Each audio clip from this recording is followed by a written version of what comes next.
Hello, and thank you so much for joining us today. My name is Carolina Reed, and I'm the Faculty Research Advisor at the Turner Center for Housing Innovation. Today, I have the privilege of hosting a conversation on California's HomeKey program, framed by our recent research paper, which focused on the lessons learned from the first round of funding. With HomeKey, California led the nation in dedicating significant COVID relief and general funds to the very real need to dramatically and quickly expand the supply of housing for people experiencing homelessness. It's bold, innovative, and grantees across the state took on the challenge of figuring out how to use these funds quickly and without a clear roadmap. Our goal for today is to highlight some of the approaches HomeKey sparked, as well as discuss what we can learn from these efforts for future rounds of HomeKey, and more generally, for strengthening the state's ability to build affordable and permanent supportive housing more effectively. We have a packed agenda for the next 60 minutes.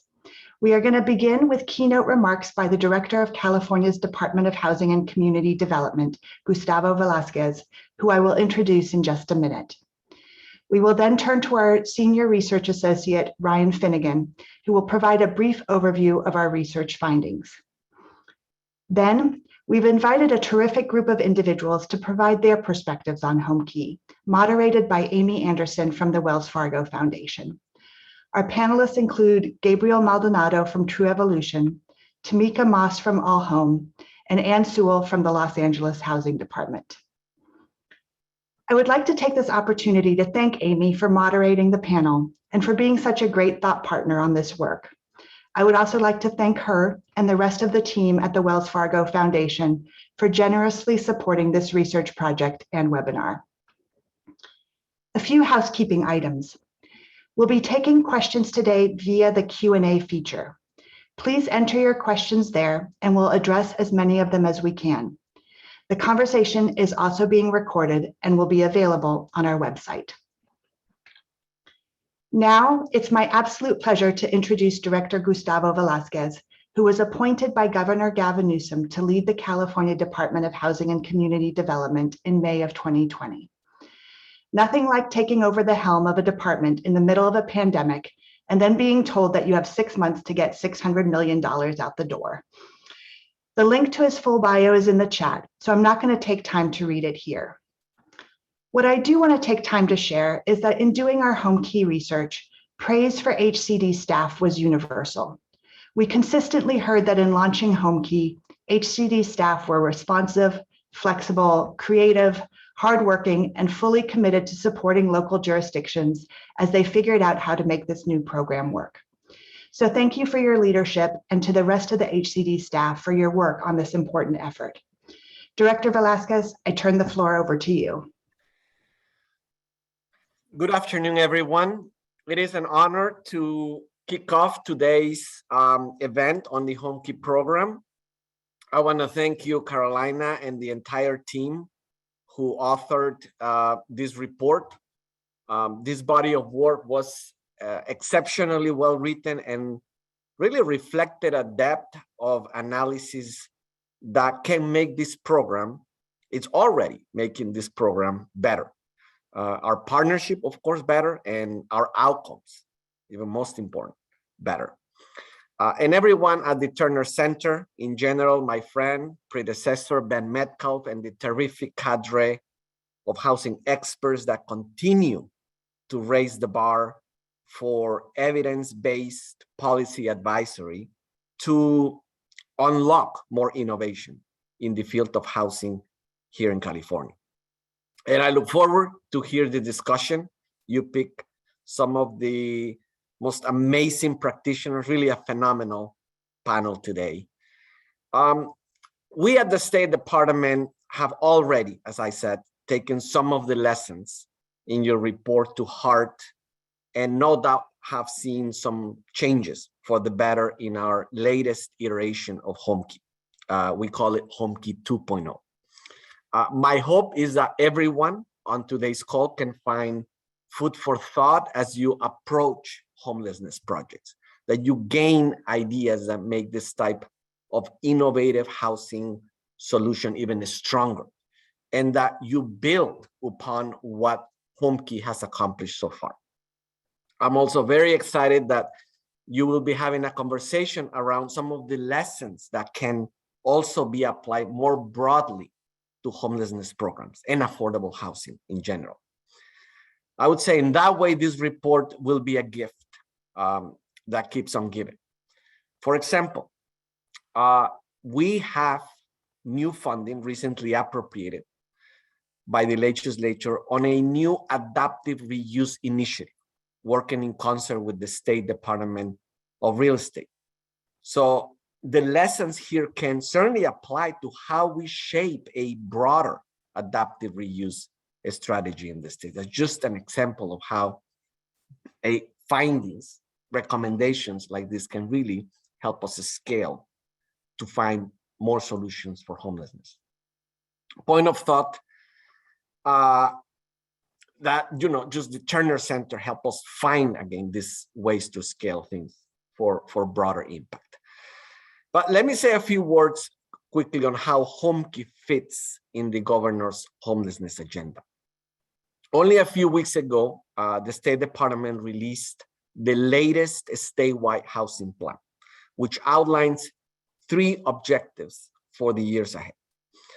First, keeping California in their homes, particularly retaining the housing stability for low-income people at a time where stability is so fragile, coming out of the pandemic, rising cost, massive shortage of affordable housing.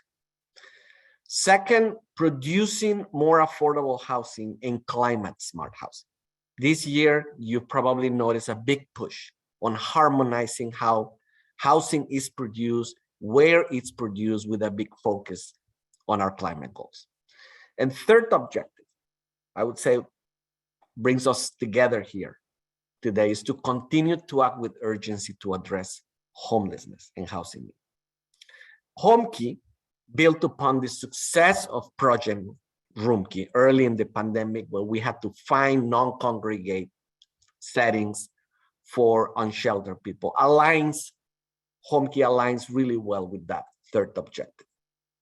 Round 2 of Homekey has added another $1.4 billion in grant funding for local public entities, cities, counties, other local entities like housing authorities, tribal entities. In our second round, we are including, as you may have noticed, because we've been awarding almost on a bi-weekly basis, new funding, not just hotels and motels conversions, but other type of available assets, multifamily apartments, adult residential facilities, manufactured housing, even commercial properties. But the success of Homekey, I have to emphasize this, only speaks or is based on the effective partnership between the state and local governments. Ann Sewell, who you will have in your panel from LA, knows this very well. The innovative approaches local partners have decided. Of course, the state needed to present a well-funded, and I know people argue about this part, well-funded construct with mandates that even local jurisdictions that would want it to avoid, as they have before, housing for this population, could not get away with. Now, we did have some exceptions of that, but there were really exceptions, not the norm. So sometimes it isn't always easy to have this strong partnership, but Homekey proved the point that when we share the sense of urgency and pair resources, when we meet, the state meets local governments where they are, as when we operate as constructive partners, we can get big things done.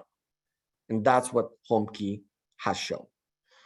I think that's the bottom line lesson, right? For all of that we do to solve the housing crisis, whether we're talking about financing affordable housing, or removing government barriers to affordable housing, or turning housing elements into actions, which we are right now in the middle of doing. When we all row in the same directions and we work together, we can make lasting change. And that is what Homekey is all about. Now on the numbers very quickly, of the $1.4 billion allocated in round 2, We have already awarded more than 800 million. We are well oversubscribed of the original amount of $1.4 billion. We've already funded 49 projects that will create an excess of 3,000 new units. When all is said and done, all of the HomeKey iterations so far, HomeKey will likely produce close to 16,000 units at a per unit cost of roughly $130,000, which is a fraction of the typical per door cost for new constructions, which can range from $400,000 to close to $600,000.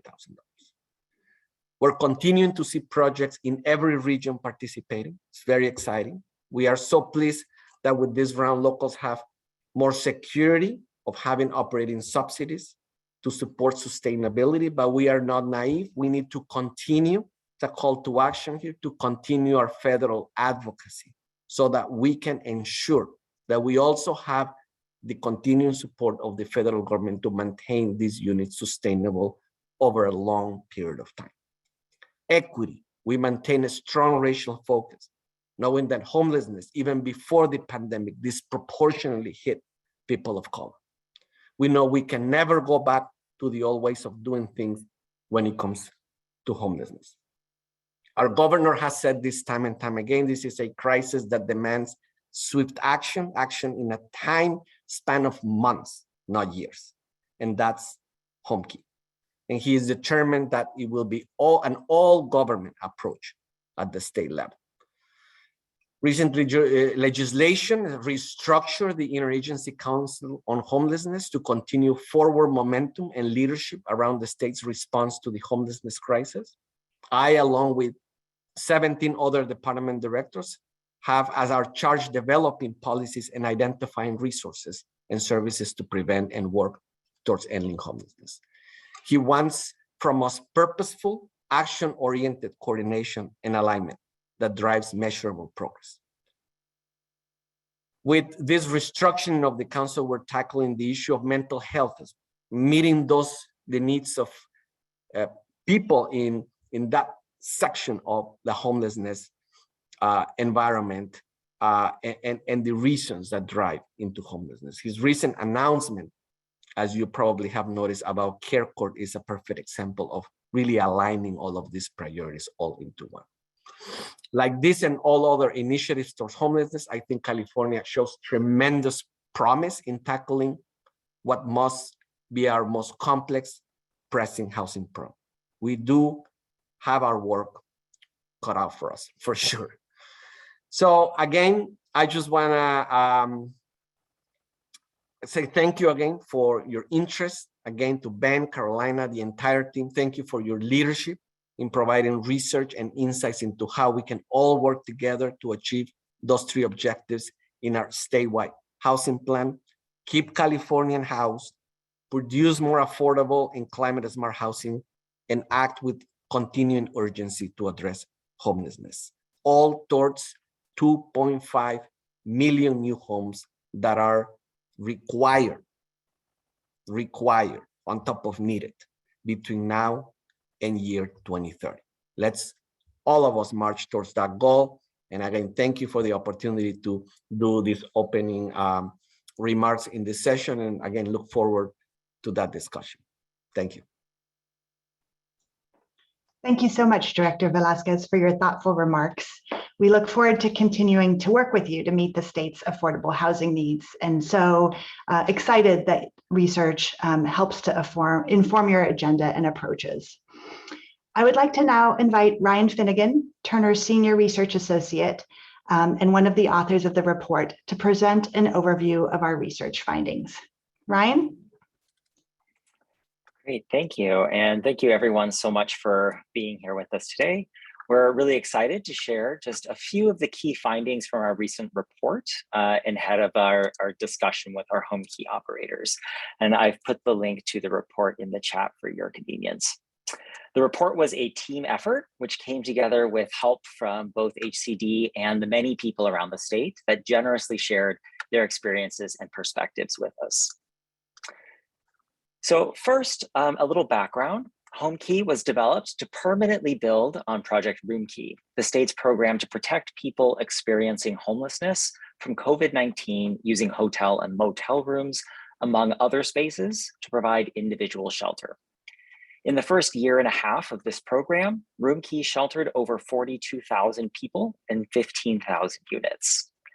And then HomeKey launched through the California Department of Housing and Housing and Community Development in July 2020. And the program provides localities with capital to purchase properties like hotels and motels and convert them into shelter units or permanent supportive housing. And that pairs affordable housing with wraparound services. Like Director Velasquez mentioned, not all HomeKey sites are converted motels. In our recent report, we documented a diverse range of ways that people have implemented HomeKey around the state, including converted apartments and houses, as well as manufactured housing. Total funding for the first round of HomeKey was about $800 million, plus some philanthropic support, which has been expanded dramatically by HomeKey's second round of funding. HomeKey also implemented an ambitious timeline. Capital funds were to be spent within about 6 months after the award, and the program supported that timeline with regulatory streamlining to accelerate project development. Most local HomeKey operators layered these funds with a wide range of other sources, including local funds and other state and federal housing programs. To get a picture of the initial successes and lessons learned in the first round of HomeKey, we analyzed application and available expenditure data from all of the HomeKey projects in the first round of funding and interviewed 46 HomeKey operators, developers, and other practitioners across the state. Our first finding was that HomeKey is contributing to the creation of nearly 6,000 new housing units across 94 different projects. Most HomeKey units are either operating as permanent supportive housing or will convert from temporary to permanent housing in the near future. And in terms of scale, this number of HomeKey units exceeded the number of newly created permanent supportive housing units in California in any of the 4 prior years. Interviewees consistently marveled at HomeKey's speed. One interviewee said, quote, "All of us, we've never seen anything go from an application to putting people in housing in just a few months' time. That's just unheard of for a state program." Another interviewee said, quote, "The key ingredient to HomeKey's ability to bring units online quickly was its regulatory flexibility. The ability to forego some local planning steps was critical." And at least so far, HomeKey units have also cost less to create than other housing efforts in California. The average cost per unit for HomeKey was about $238,000 per unit, compared to an average of about $380,000 per unit for an acquisition rehab project funded by the low-income housing tax credit in California. We also found that HomeKey's quick timelines encouraged an all-hands-on-deck approach for getting projects off the ground, which also helped spur new partnerships that are adding capacity to California's homelessness response system. HomeKey required that a public entity be the primary applicant, but co-applicants included other collaborators like affordable home and housing developers and public and nonprofit service providers. One interviewee described how HomeKey helped create new momentum for their locality. And they said, quote, "Our county had been talking about doing No Place Like Home for years, but we were never going to agree on a location. HomeKey pushed us to do something about it. The availability and the urgency of this funding and the quick turnaround is what allowed it to be successful." One affordable housing developer who partnered with a local housing authority and a local service provider said that their organization, quote, "brought the capacity to the table." Public agencies don't always have the capacity or the nimbleness to put projects and applications together, but we do. And so we brought the partners together and we speak HCD language, referring to the Department of Housing and Community Development. HomeKey operators also emphasized the importance of creating these kinds of partnerships early on. One recommended, quote, "making sure that you have all the relevant partners and the relevant expertise at the table from the very beginning, so that you can make choices that are really informed by what the operations are going to look like on the ground."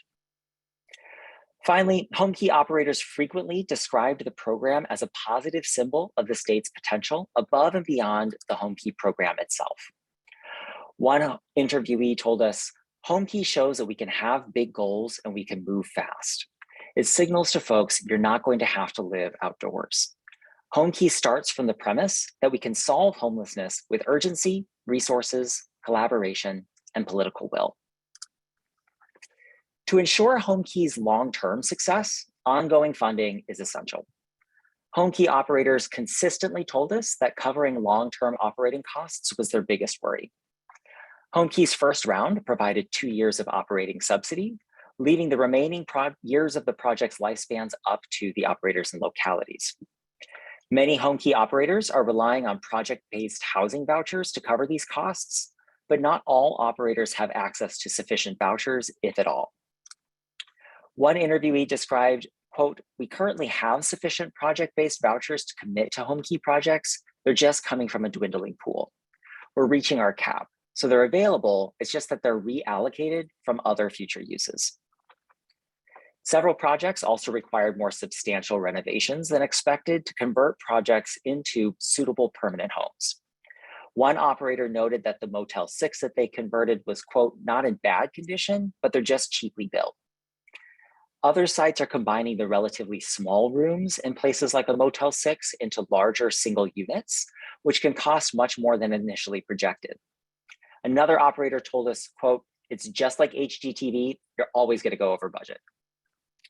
In summing up the importance of this sustained support, one home key operator told us, quote, "I guess the moral of the story to me is, if our society wants these to be replicable and sustainable, we need to invest in them.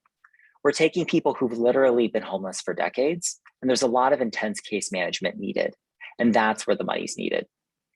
So in addition to acquiring housing, home key's long-term success depends on creating livable permanent homes and providing the health and social supports that people need to truly thrive.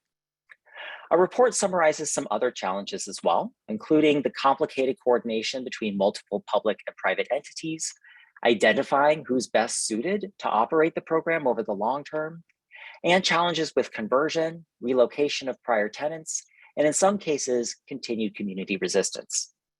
We also describe the ways that home key operators have worked to overcome those challenges in their localities. Finally, local home key developers and operators implemented a truly diverse range of innovative projects that were tailored to their community's needs. Our full report profiles a handful of these different approaches, as well as their operators' recommendations for making home key work. I'm so excited that we have some of these home key operators with us today, and they're going to help us learn more about that. Thank you so much. Thank you, Ryan. That was terrific. It is now my pleasure to introduce our panel for today. But before I do, I'd just like to remind people who are attending the webinar to please put your questions in the Q&A and not the chat, so that we can record the responses and everybody can see them. Thank you. All right, we have a terrific panel. Our moderator is Amy Anderson, who is Senior Vice President at the Wells Fargo Foundation and a council member for the California Interagency Council on Homelessness. She helps to oversee Wells Fargo's philanthropic support for innovative strategies that increase the supply of affordable housing.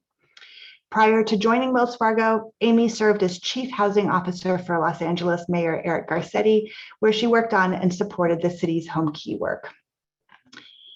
Gabriel Maldonado is founder and Chief Executive Officer of True Evolution.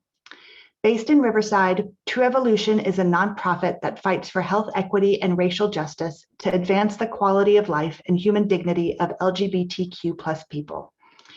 Gabriel has led the organization to include comprehensive HIV prevention and care services, a mental health clinic, an emergency supportive housing program, and now leads the organization's housing development work. Tamika Moss is the founder and chief executive of All Home. Based in the Bay Area, All Home advances regional solutions that disrupts the cycle of poverty and homelessness, redresses racial disparity, and creates more opportunity for economic mobility for extremely low-income households. Before founding All Home, Tamika served as the CEO of Hamilton Families, which offers emergency, transitional, and permanent housing services for families experiencing homelessness. She has also served directly under the mayors of both San Francisco and Oakland. Ann Sewell is General Manager of the Los Angeles Housing Department, where she is responsible for the direction and oversight of the city's affordable housing and community development strategy, including the second round of HomeKey. Prior to joining the city, Ann was the Vice President for Health and Housing at the California Community Foundation. Ann is also on the Turner Center Advisory Board. Welcome all, and I will now pass things over to Amy.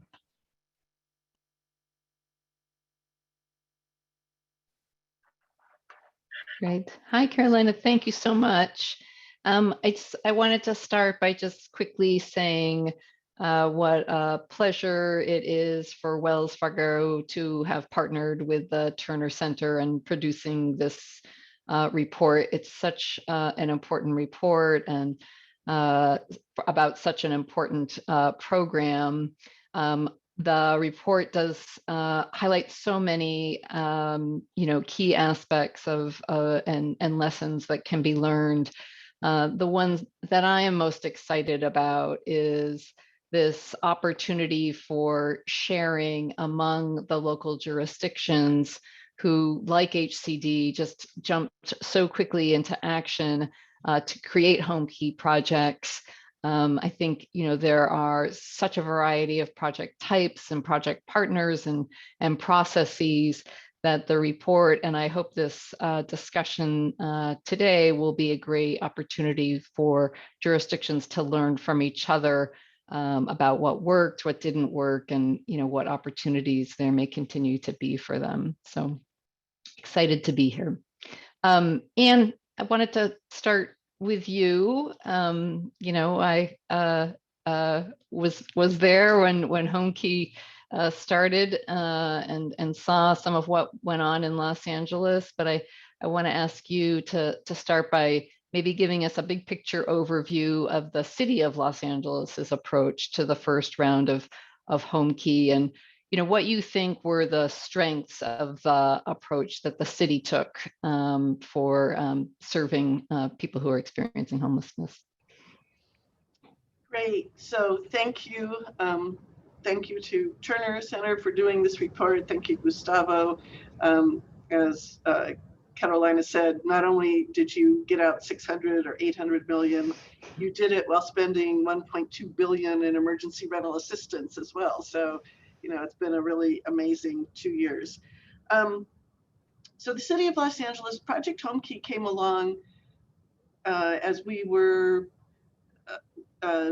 almost completely done with allocating our voter-approved HHH bond measure from 2016 that financed 9,000 supportive housing units in the classic leverage, finance way. Find a piece of land, put 4 different kinds of funding on it or more, use vouchers, et cetera. It's, supportive housing and housing for people experiencing homelessness or extremely low-income people at risk of homelessness. So some of the partnerships were already there, as I've been listening to colleagues talk about, the partnership, putting together a partnership with the service providers and the nonprofits. We were fortunate to already have that. So the first round, the city partnered with our housing authority, and we purchased 1,040 units in 21 sites. City kept 15 of them, and the housing authority kept the balance. And it was about 161 million of local match that we put in, almost entirely from the coronavirus relief funds. And I think that's one of the things that made HomeKey 1 really easy is, most of us had this big infusion of capital from, one source from the feds, which was also the source that the state was using. Project HomeKey 2, we've spent all the coronavirus relief money, so it's been more of a patching together things. We're buying 928 units in 10 buildings. And what we found is in the first round, we purchased primarily motels. We purchased out of those 15 sites, 3 of them were multifamily apartment buildings that were just completing construction. They had not yet received a C of O. Nobody had ever lived in them. We were not going to displace anybody. You know, it seemed like a good deal. They were, of course, the most expensive thing we bought, but they also were ready to move in right away, and they had no unpleasant surprises about rehab, which everything else did. So, so the idea that our match was only 161 million in the first one kind of ignores the fact that we still have to spend more to, in some cases, use them as the interim housing, which is the first plan, and then ultimately we will need to expend the money to convert them to permanent. So in Homekey 2, we thought, let's focus on those multifamily buildings, primarily because also most of the motels were getting more expensive. So we bought 928 units, or in the middle of it. Our city match will be 208 million, and that is a per unit amount of 224. So it's faster, and overall it is cheaper, but for the city it's more expensive. Our average subsidy from HHH is 135. So it's great, you know, you go faster with more money, but you don't cover as much total you know, inventory. So I don't remember if there was a second part of your question. Oh, the strengths. Sorry, Amy. Well, I think the strength was that you have 2 sources of funding, and they really were the same source. You know, the state put in their coronavirus relief funds, and we put in our coronavirus relief funds, and it went really fast. So that was a huge strength. And then that perhaps both a strength and a challenge was the imposed timeline, particularly in the first round, where we were buying stuff that we were really kind of guessing on the physical needs and things like that. So, you know, I think the speed was great. Most of phase 1 for us was interim. I think that might be true across the whole state portfolio, the idea of an interim to perm conversion. And so we're, you know, beginning to look at that perm conversion. So most of our second batch will be straight to perm, no interim. So we'll see if that's a strength or a challenge as we go forward. And 2 quick follow-up questions. Maybe one's just a clarification. So when you say interim, meaning, just so everyone's on the same page about terms, like non-congregate shelters is how those properties are being used? Yeah, they're basically Project Roomkey with longer timelines. So, you know, we bought the motels. So in many cases, they were Project Roomkey motels. And we continue to provide, or the service providers provide, meals and on-site case management, and the residents don't pay, you know, rent. And the operating costs are not paid for by vouchers; they're paid for by, you know, the HEAP money or the HAP money or something like that. Okay, great. Thanks, Anne. Gabriel, I was going to turn to you next to ask you to describe Truevolution's Homekey project that was in collaboration with the County of Riverside, and you know how you approached the Homekey program to respond to homelessness in Riverside County, and you know what made you excited? What did you think was effective about Homekey for the shape of the project that you were pursuing? Yeah, well, firstly, thank you, Amy, and thank you to the Turner Center for creating the space for us. You know, when the Housing Authority of Riverside County first reached out to us to participate potentially in a Homekey application, first thing I thought was, you know, what does a community-based organization or a service provider, you know about being a housing developer? But, you know, the thing that inspired me, funny enough, was the RFP. I don't know how many people get inspired by RFPs, but the RFP inspired me. And it was because I had never seen the words racial equity or this focus on special populations and all of these social justice colloquials put into an RFP. And so suddenly I felt very impassioned by that as a social justice organization that focuses on health equity and racial justice. You know, here is an opportunity where a service provider could potentially become a housing developer, where often housing developers are looking to bring in service providers. And so our project is about 1.5 blocks away from our current offices in downtown Riverside, which is the county seat for Riverside County.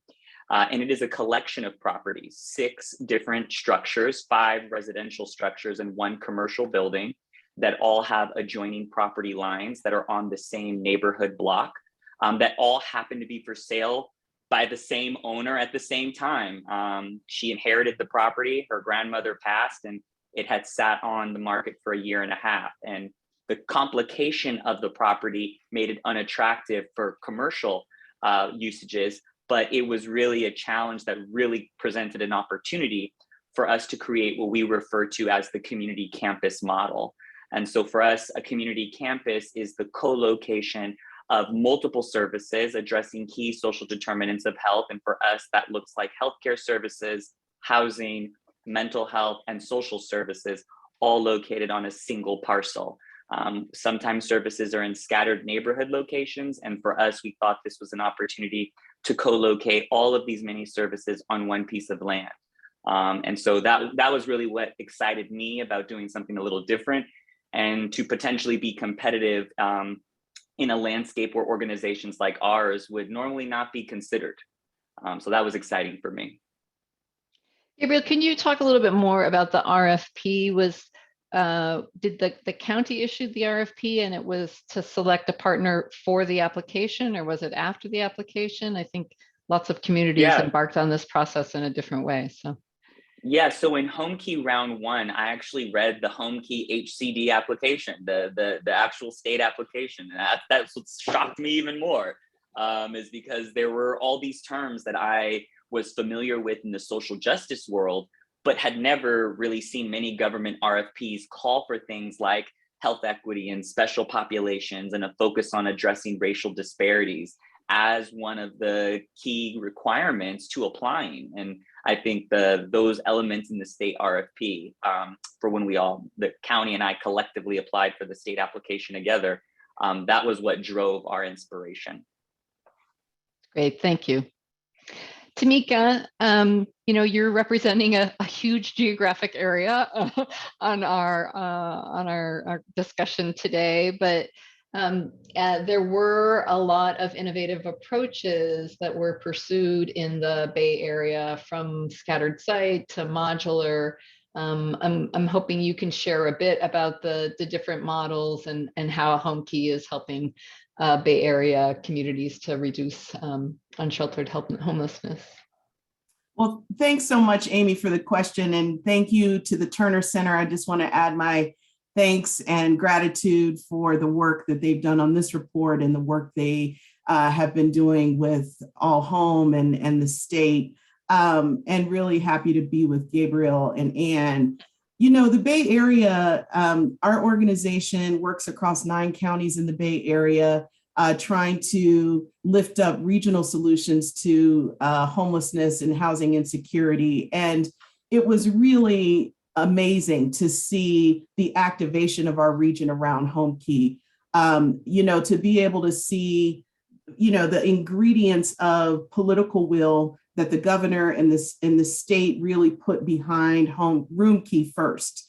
To recognize, and I just want to emphasize this point, Amy, you talked a little bit about the connection between interim and permanent, and Ann spoke to this as well. One of the things that I think is innovative about RoomKey, HomeKey, and many of the solutions that we are moving forward locally is that it takes all of those interventions to actually disrupt the cycle of homelessness in our communities. It actually is not good enough for us to just do interim housing that brings people indoors, allows them to heal. We also have to have permanent exits for people to go to when they are, as quickly as possible, so that in fact we can have people be able to thrive in their own communities. And the other part of the stool in our minds is prevention. And so HomeKey and RoomKey together really represented the coordination that we needed to be able to bring vulnerable folks inside around the COVID protections, of course, but then to be able to transition that housing stock into permanent housing is in fact the combination of solutions that we need to see. And so I just wanted to highlight that relationship, because you can't have one without the other. You actually need both of those interventions if we're going to move the needle on this issue.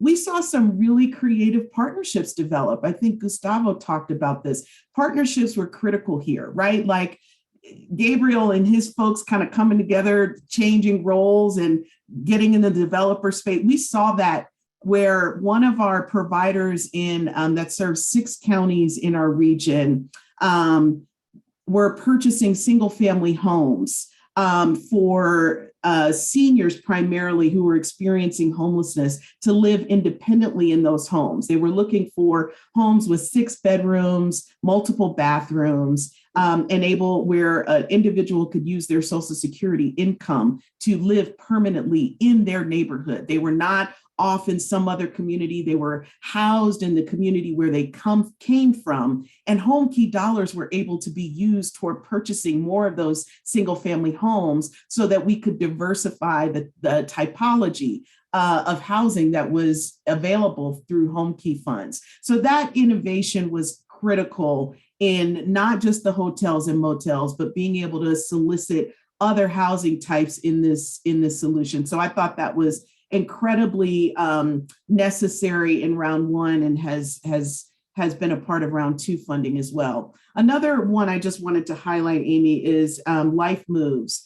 They did a interim housing project for families with HomeKey funds that allowed a whole campus to be built, a child care facility, on-site supportive services, plus quality modular interim housing that allowed those families to come indoors, be safe and heal, and work with housing navigators on site to be looking toward permanent housing options. So we saw a ton of creativity. And I think Anne said this too. The timeline, I think, was both a blessing and a curse. It allowed people to rally together quickly, but it also revealed some of the infrastructure challenges that we have in communities throughout our entire region, where some housing departments and counties and cities don't have the staff capacity to do HomeKey applications as quickly as they were required, to do the due diligence of finding the spaces and places for people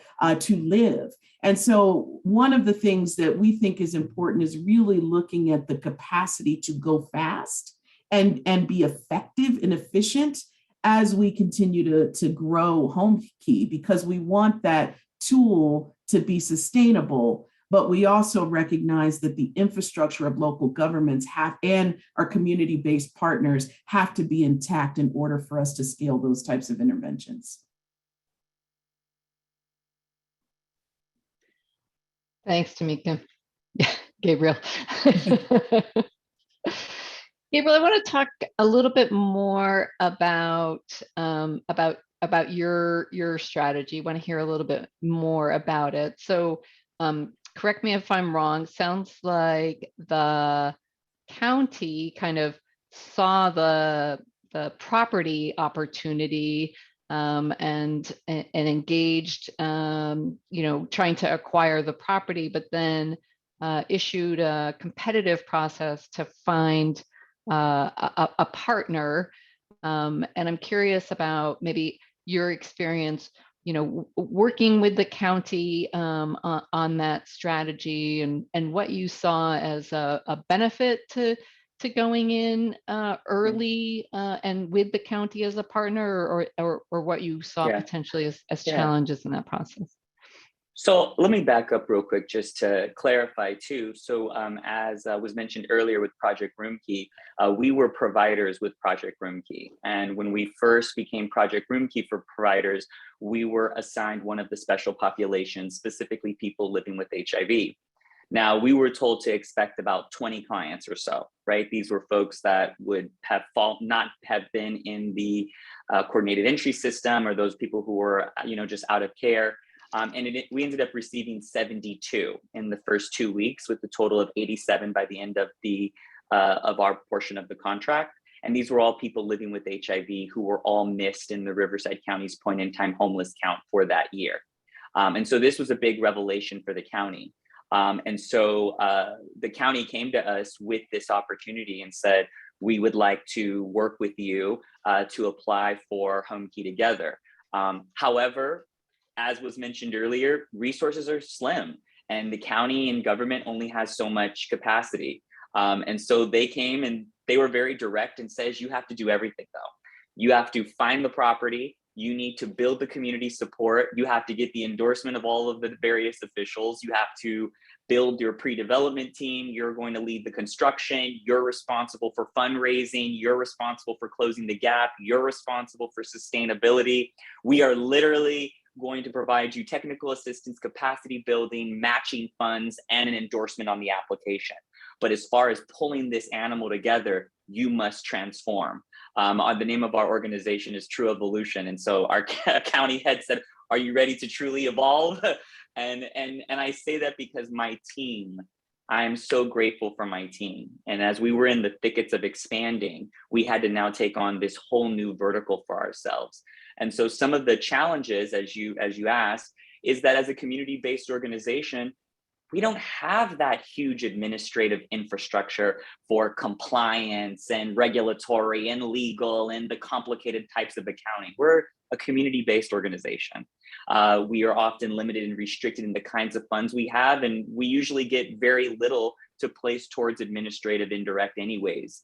And so now having to source and fundraise not only actual funding for the development itself, but then having to fundraise for the expansion of our operations. That was one of the biggest challenges. And as my organization has been asked to work with various groups across the state, especially LGBT focused community organizations, I have told them very directly, like, Project Homekey is a go big or go home for community-based orgs. You know, although it is very flexible and it certainly creates a nice landing stream for those of us that are not housing developers, it's a go big or go home project, you know, for community orgs.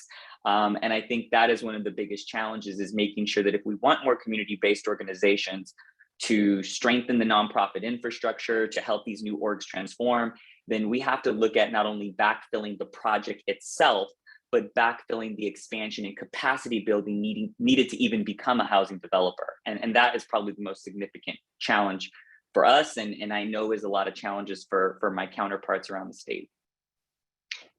Can you talk a little bit more about how you are working to build your capacity around housing development? Because I do feel like there's probably a lot of other orgs out there that are in your position.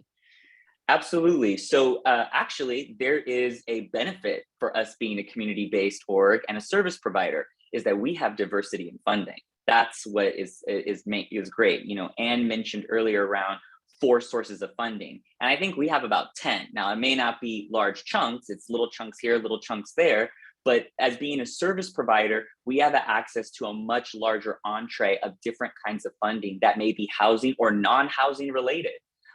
We have over $2 million of funding that have nothing to do with housing, but actually goes towards expanding our general administration, our operations, that then allowed us to expand our housing work. And so part of the sustainability plan is threefold. One, it's, you know, having a diversity of services on your campus allows you to compete for other kinds of grant opportunities outside of housing. The second one is fee for service. So because we are also providing fee-for-service based clinical services, both mental health and soon to be primary care, you can use your fee-for-service revenue and the surplus that is generated from that to power your facility. And that's what the benefit is of us co-locating our services with our headquarters on this site, is that all the revenue generated can continue to support the facility as a whole.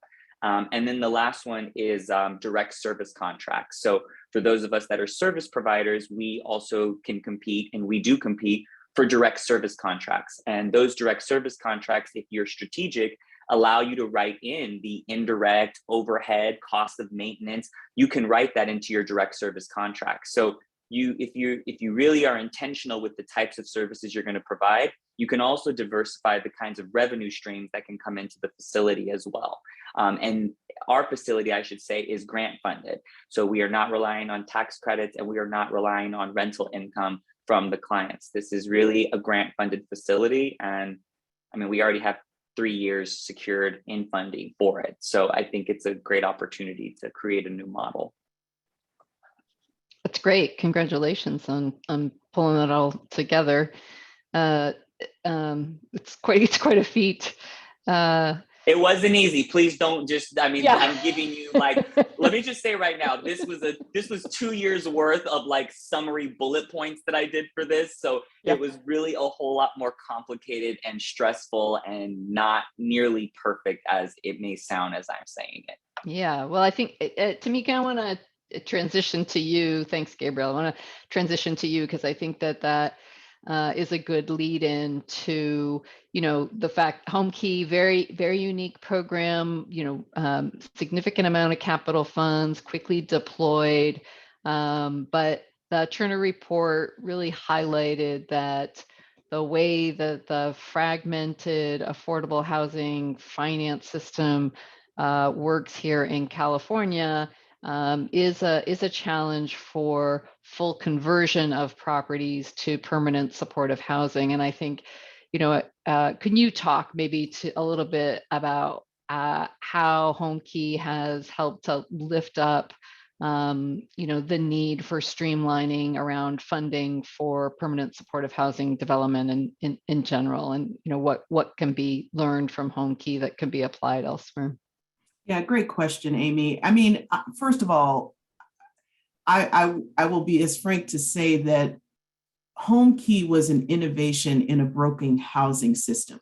We are the way in which we finance affordable housing in the state of California needs deep reform, right? And so in order to facilitate the urgency to meet the scale of the need, what was so strategic about HomeKey was that they were able to relax some of the regulatory barriers that local jurisdictions have to contend with in order to get housing developed, right? And so the CEQA exemption, for example, that allowed projects to move forward quickly. Those are the types of reforms and streamlining that I think can be applied to the way we look at building affordable housing and frankly, deeply affordable housing for people with extremely low incomes. So not just permanent supportive housing, which I think is one of the most expensive interventions to rehouse homeless people, but also deeply affordable housing for those who are just on the cusp of experiencing this crisis. And so, at All Home, we are really looking deeply at the package of interventions that went around HomeKey. What else was able to be relaxed? How can we make those things permanent? How do we work with our labor partners and our developers to ensure that we have a consensus around the elements that HomeKey provided to us that will accelerate housing development across the state? I think the other strategic element was looking at the various housing types, right? And how that allowed creativity. Once hotels and motels were maxed out across the state, we were able to see a lot more creative thinking around the various housing types that people were able to access. The operating subsidies is not to be, it is a tremendous challenge in this equation to scale this type of program. And you heard that in the findings. Luckily, the state partnered with a lot of the philanthropic partners across the state to have operating support for the initial years of the projects, but we hear from developers all the time who are still pursuing HomeKey funding that continues to be an ongoing challenge. Now, we try to encourage folks to go for it anyway, and like Gabriel, you'll figure it out. We'll let's fundraise and whatnot, but I think this is where, and maybe Ann talked about this, or Gustavo, the federal government has to get back into the business of working with jurisdictions across this country to provide the totality of supports to build permanent supportive housing. It's like building a house without windows and doors, and it'd be like, you got your house, what's the problem, right? Like you can't actually maintain and acquire safe, affordable homes for people without appropriate operating support and services support. And so I think how we think about those elements in addition to the capital funding is going to be critical as we evolve HomeKey into the next iteration and pair that with our tax credit programs and the other ways in which we finance affordable housing. Thanks, Tamika. And I guess I want to ask you a related question around the financing. I'm curious about whether, my understanding is that the city of Los Angeles was trying to look at a strategy of maybe serving a variety of populations and income levels.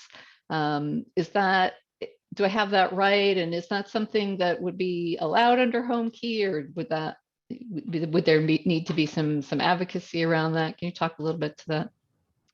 Sure. So, as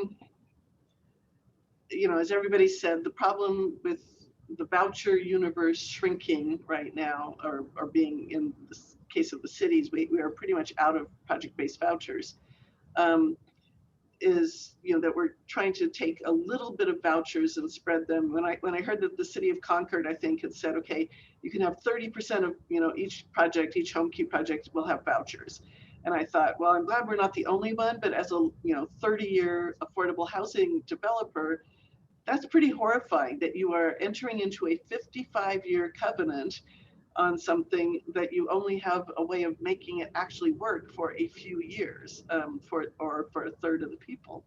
So the idea, in the city of LA, if you're providing supportive housing to the people that are coming out of the coordinated entry system, developers are telling us that it pretty much costs about $900 per unit per month to staff it appropriately, and not count. That's not the case management services. That's just on-site staff, maintenance, utilities, et cetera, because the staffing patterns have gotten a lot more robust. So at $900 per unit per month, that's not 30%. 30% of median income people can afford maybe $500. So you need, even if you're gonna 100% pay for the capital and not have any mortgage that you have to pay, you've got to come up with enough of a mix of incomes that you're starting out with, say, an average of $1,000 per unit per month, so that you can go on without the rental subsidies if you have to. It'd be great if you had them, but traditionally affordable housing developers who are doing the long-term stuff are not the Lord will provide kind of people. We're more the trust but verify kind of people. So that's really where our idea about trying to diversify within the building came from. Right now, Project HomeKey won't really let us do that. So for instance, we've had some conversations with Gustavo's team about, well, maybe do you have a building that's only partially funded by Project HomeKey and the rest of it is, you're sort of overmatching on the city's part. So we're looking at that. I think going forward, I love, everything the Turner Center does. Of course, it would be really great if we could do an addendum to this to, sort of design the HomeKey, run little numbers that design the HomeKey system that would work without vouchers, going forward. Because I think that's really, to activate this capital, that's really what we need to do. Yeah, great idea, really, to kind of continue to deploy those dollars and stretch them even further. So much to talk about, and it breaks my heart to say that we are at time. So like in the same way we need an addendum to the report, we need an addendum to the webinar at a future time. So thank you all so much, and I'm going to pass it back over to Carolina. Thank you, everybody. Thank you for that rich discussion. I wish we had more time to dig into each of your comments, because I think we could have gone on for at least another hour, but it is time for us to wrap up. If you would like to learn more about HomeKey, please take time to read our report, which is available via the link in the chat. We were answering questions via the Q&A, and a lot of the questions that you all raised, the great questions, are covered in the report, so take a look at that. And if you want to stay up to date on all of our work and events, we encourage you to sign up for the Turner Center newsletter on our website via also the link in the chat. And you can follow us on social media. If you are a tweeter, we're at Turner Housing. But in conclusion, I want to thank everybody for joining us for this really rich conversation about a really important effort to try and address homelessness in our state. And have a great afternoon.